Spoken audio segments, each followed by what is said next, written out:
one blasted miserable... And finished! Secrets of the Obscure is the 4th expansion to Guild Wars 2, Arena Net's MMORPG. Released 22nd August 2023, it marks a new chapter in the game's story following the end of the Dragon Cycle as of the previous expansion, End of Dragons. It's technically a new slate, with certain design decisions certainly making me think it's geared to be a much better starting point for those new to the game, but we'll get to that. This will be a mostly spoiler-free casual impression as the expansion is not fully released. Where are you going to go? I don't know. I won't be far. After an interlude chapter where the commander bids farewell to Orion, there's Miel asking us to meet at the home instance. Your commander's race plays a little part in here. Smells like rust and something. Burning? Better. It's not worth the stress. The one place I can count on. Everything in order. Nice and tidy. But whatever it is, it turns out, the journalist you probably would have heard a lot of in Canada is here for an interview. After answering her questions, a timely mail comes in letting us check in on some old pals. Do you mind? The commander is not one to be idle, and they certainly sound relieved to have something to do. As we all know though, a break never really counts for the singularity that is a commander. What with disappearing towers and seemingly possessed townspeople on a panic over the loss of their long-standing anchor. Of course, it's time to investigate. The stealth section was honestly a little awkward for me to navigate, perhaps in part because of some lag and also launch day jitters. It goes better on the subsequent playthrough. The scouting mission quickly takes a turn for the worse with flashy interiors and someone, or something, looking eerily like Deimos from the Bastion of the Pelican Raid. Commander isn't having the greatest of times, but the confrontation gets put on hold as they make a stumbling escape.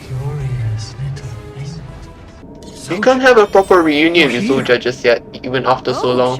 We have to keep moving, getting to grips with the basic mechanics of using the Heart of the Obscure, the expansion's MacGuffin, to close the rifts to prevent more demons from spilling out. We're still learning the depths of its power, but we know it can seal and open rifts. Found his stuff today. Not important, Zolja. We need to take control of the situation.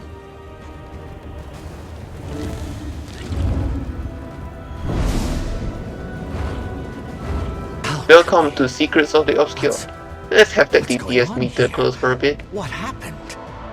Let's just say the wizard's tower went a little rogue. Spit out a little magic. Don't think you're helping much, little friend. Is that Garenhoff? It's not quite your Garenhoff. We'll explain soon. I turned down quite a number of settings, but there were places where my FPS would completely tank looking out at the land. It's quite unfortunate. It reminds me of the time where I tried playing Heart of Thorns on release on a dinky gaming laptop. Up in the clouds of the wizarding world of Tyria, the Skywatch Archipelago has familiar sights of the past expansions, slices of possibilities explored. I suppose it would be pretty obvious, but this, to me, is one of the things that lends the Secrets of the Obscure being a subjectively better expansion for new fans to start it. There are no hard markers that serve as quests, but there is a regular rotation of dynamic events scattered all around. During launch week, there was certainly an unfortunate tendency for a number of these events to stall, leaving those wanting to complete achievements or just the events themselves be left hanging. Secrets of the Obscure does not introduce new elite specializations. In its place is probably some of the most utility-oriented additions, namely better traversal on flying mounts and a more quote-unquote streamlined way to obtain the sky skill, arguably one of, if not the best and most flexible, mount of the game. For those who already have the sky skills such as myself, couple the skills you unlock from Living Season 4 get upgraded to make it that bit much better to fly you around, or to yeet yourself halfway across the map. Skills you learn from Bloodstone Fen during Living Season 3 are usable here.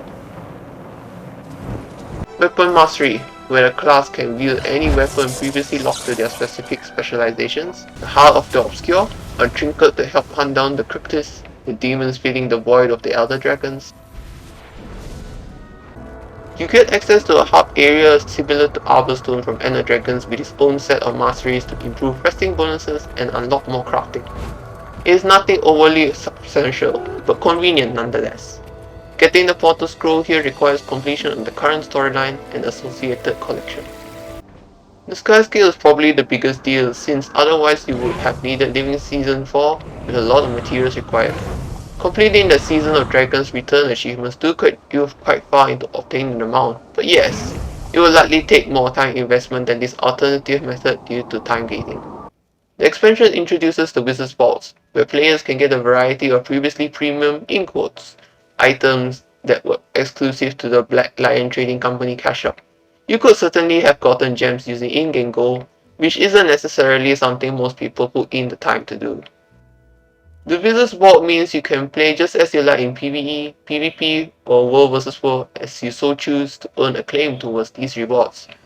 As people have pointed out, it was certainly nice to have more focused options.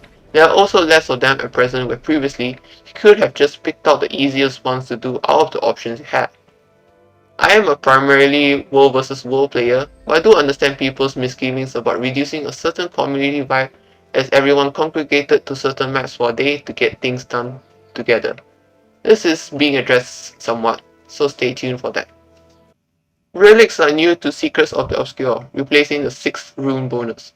Since I only follow meta builds, it's been an experiment in finding the relic best suited for me. Some of them seem incredibly niche, while some I know have risen quickly to prominence.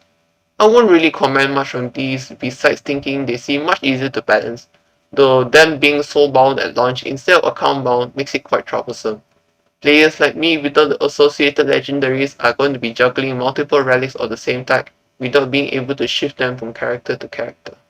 Secrets of the Obscure will be doing quarterly updates, so the story as it stands is on a little bit of a breather cliffhanger. End of Dragons took me about 17 hours to go through, while the first release of Secrets of the Obscure took me about 9 to 10 hours, both including breaks. I got all the masteries currently available in about 4 to 5 days, while I don't recall how long it took for End of Dragons. Story is a decent taster to the latest threat that is the Cryptis, continuing from the brouhaha in Kanta's Jade Mines.